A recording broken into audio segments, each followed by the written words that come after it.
ഗസയിൽ ഇസ്രായേൽ സൈന്യം ആക്രമണം നടത്തുന്നതിന് തിരിച്ചടിയായി. യമനിലെ ഹൂതികൾ 2023 നവംബർ മാസം മുതൽ തുടങ്ങിയതാണ് ഇസ്രായേലിന് നേർക്കുള്ള ആക്രമണം. അത് ഇപ്പോഴും തുടർന്നുകൊണ്ടിരിക്കുകയാണ്. ഈ ആക്രമണങ്ങൾ കൊണ്ട് തങ്ങൾക്ക് നഷ്ടം മാത്രമേ ഉണ്ടാവുകയുള്ളൂ എന്ന് ഹൂതികൾക്ക് നല്ലവണ്ണം അറിയാം. എന്നിട്ടും തങ്ങളുടെ നിലപാടുകളിൽ നിന്ന് ഒരടി പോലും പിറകോട്ട് വലിയാൻ ഹൂതികൾ ഇതുവരെ തയ്യാറായിട്ടില്ല. ഇന്നലെ ഹൂതികൾ ഇസ്രായേലിന് നേർക്ക് വീണ്ടും ആക്രമണം നടത്തിയിരിക്കുകയാണ്. ഹൂതികൾക്ക് നേരെ അതിശക്തമായ സൈനിക നടപടി ഉണ്ടാകുമെന്ന് ഇസ്രായേൽ പ്രതിരോധ മന്ത്രിയായ ഇസ്രായേൽ ഗാറ്റ്സ് ദിവസങ്ങൾക്ക് മുമ്പ് യമനിലെ ഹൂതികൾക്ക് അതിശക്തമായ മറുപടി നൽകിയതാണ്. എന്നിട്ടും ഹൂതികൾ ഇതെല്ലാം തള്ളിക്കൊണ്ട് ഇന്നലെ വീണ്ടും ടെല്ലവീവിന് നേർക്ക് ആക്രമണം നടത്തിയിരിക്കുകയാണ്. ഡ്രോൺ ആക്രമണമാണ് ഹൂതികൾ നടത്തിയത്. യമനിൽ നിന്നും വന്ന ഡ്രോൺ ടെല്ലവീവ് നഗരത്തിൽ നിന്നും 25 കിലോമീറ്റർ അകലെ യാവ്നയിൽ വിജയകരമായി സ്ഫോടനം നടത്തുകയും ചെയ്തു.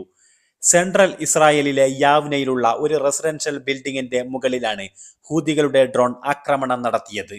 2000 കിലോമീറ്റർ ദൂരത്ത് നിന്നും വന്ന ഡ്രോണിനെ തകർക്കാൻ ഇസ്രായേൽ സൈന്യത്തിന് സാധിക്കാതിരുന്നത് വലിയ പരാജയമായിട്ടാണ് കണക്കാക്കുന്നത്. ഇതിനെല്ലാം പുറമെ ഡ്രോൺ വന്ന സമയത്ത് അപായ സൈറനുകളൊന്നും മുഴങ്ങിയിരുന്നില്ല. കെട്ടിടത്തിൽ ഡ്രോൺ പതിച്ച് വലിയ നാശനഷ്ടങ്ങളാണ് ഉണ്ടായിരിക്കുന്നത്.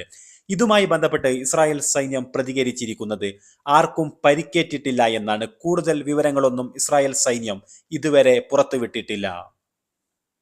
ആക്രമണവുമായി ബന്ധപ്പെട്ട് ഇസ്രായേൽ സൈന്യം ഇന്നലെ തന്നെ അന്വേഷണം പ്രഖ്യാപിച്ചിരുന്നു. ഇന്ന് ഇസ്രായേൽ വ്യോമസേനയുടെ തലവനായ തോമർ ബാർ പ്രതികരിച്ചത്, അന്വേഷണത്തിലൂടെ ബോധ്യമായത് ഇസ്രായേൽ സൈന്യത്തിന് യമനിൽ നിന്നും വന്ന ഡ്രോണിനെ ശത്രുക്കളുടെ ഡ്രോണാണ് എന്ന് തിരിച്ചറിയാൻ പറ്റിയില്ല എന്നാണ്. അതുകൊണ്ടാണ് ഡ്രോണിനെ ഇസ്രായേൽ സൈന്യം തകർക്കാതിരുന്നത് എന്നാണ് ഇസ്രായേൽ വ്യോമസേനയുടെ തലവനായ തോമർ ബാർ അന്വേഷണ റിപ്പോർട്ടിന്റെ കണ്ടെത്തലിനെ പറ്റി പ്രതികരിച്ചത്. ഇസ്രായേലിന്റെ ഭീഷണിയെ അവഗണിച്ചുകൊണ്ട് വീണ്ടും ആക്രമണം നടത്തിയ ഹൂതികൾക്കെതിരെ അതിശക്തമായ തിരിച്ചടി ഉണ്ടാകുമെന്നാണ് ഇസ്രായേലിൽ നിന്നും ലഭിക്കുന്ന റിപ്പോർട്ടുകൾ സൂചന നൽകുന്നത്.